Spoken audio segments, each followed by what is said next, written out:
Be like water. You may have seen these words attributed to Bruce Lee on a t-shirt or bumper sticker. Here is the full quote. Empty your mind. Be formless, shapeless, like water. You put water into a cup, it becomes the cup.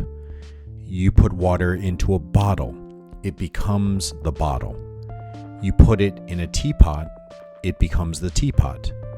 Now, water can flow or it can crash. Be water, my friend. I keep going back to these words by Bruce Lee lately.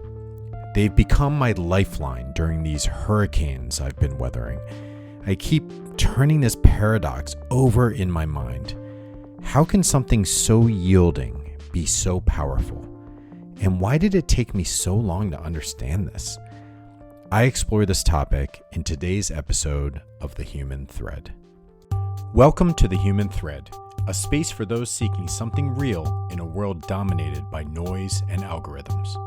I'm Greg, and here we unravel the fabric of authentic connection through creativity, meaningful conversations, and reflections on the messy, beautiful human experience. Let's dive into the threads that bind us beyond likes and follows to meaning, art, and genuine dialogue.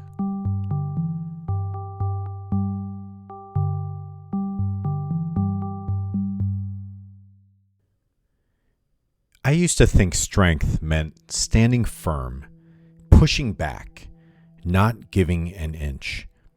Then this month happened. Things went sideways. My carefully constructed plans collapsed. People started needing things I hadn't prepared for. Everything that worked before suddenly didn't. I defaulted to my usual approach. Double down, push harder, force solutions, and I hit wall after wall after wall.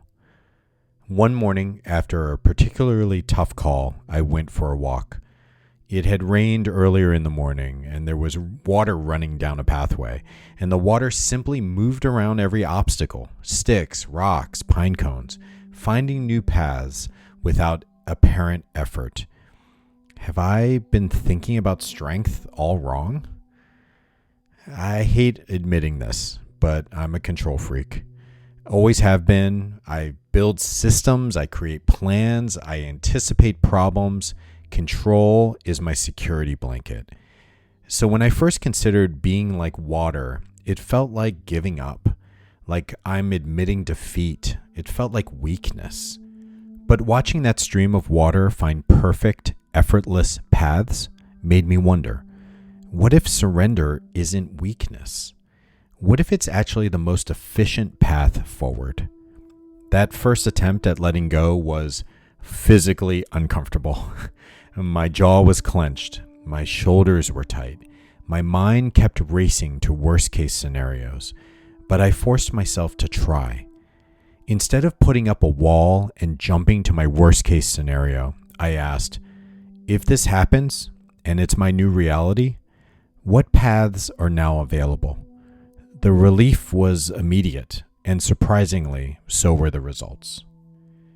The hardest part of this hasn't been the external challenges. It's been overcoming the default state in my own thinking that I've built up for literally decades. I've always prided myself on being solid, dependable, unmovable, resilient. But what if that unmovability was actually just rigidity? What if my resilient nature was actually just resistance to better possibilities? Just asking these questions felt like cracking open windows in a stuffy room. Something definitely shifted. Some days I feel like I'm getting this. I'm truly getting it. The water mindset comes naturally. I adapt easily, I find creative solutions, and I stay calm in the midst of chaos. Other days, I'm right back to pushing, forcing, resisting. My jaw clenches, my frustration builds. I catch myself trying to control every variable again. This isn't a one-and-done transformation. It's a practice. Every morning I remind myself, be like water today. When I feel that tension rising, I've been trying to visualize water flowing around obstacles. I even printed out a picture next to my desk to remind me. It sounds so silly, I get it, but these small reminders are rewiring me.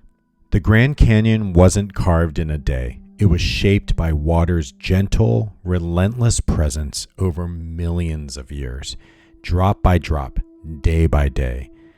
I'm learning to trust this quieter kind of power in my own life. The small daily adaptations, these tiny course corrections, the subtle acts that don't seem significant in the moment but transform everything over time.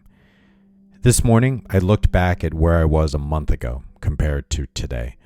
No single day felt revolutionary, but the cumulative effect of daily adaptations has completely changed my trajectory.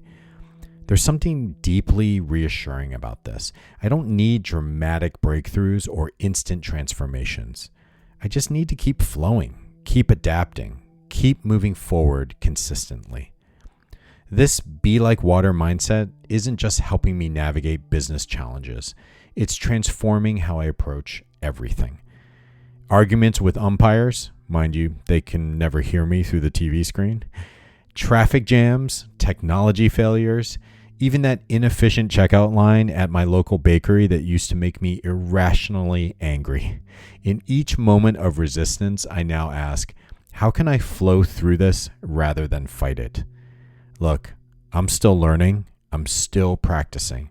I'm still catching myself in old patterns. But day by day, I'm learning to be water. And I've never felt more confident to face whatever comes my way. Thanks for joining me on this journey. If today's episode sparked curiosity or resonated with you, let's keep the conversation going on the Human Thread Substack. And until next time, stay curious and keep exploring the human threads that connect us.